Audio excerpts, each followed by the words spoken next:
ఈ రోజు drone video వచ్చేసి నీలంపల్లి గ్రామం, అనంతపురం జిల్లా. చూసేయండి. నీలంపల్లి గ్రామంలో చుట్టుపక్కల పల్లెల నుంచి ఎద్దుల బండ్లు, 2 వీలర్లు, ట్రాక్టర్లు ఇక్కడికి వచ్చి బాగా ప్రదర్శన చేస్తారు.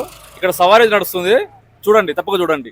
మీకు ఇలాంటి డ్రోన్ వీడియోస్ మరిన్ని కావాలంటే మీ విలేజ్ నేమ్ కామెంట్ లో చేయండి. మీ ఊర్లో కూడా త్వరలో కలుద్దాం. ఏంటి చాలా కాలం తర్వాత కబురు పెట్టావు? మళ్ళీ సంద్రం ఎక్కే సమయం వచ్చింది.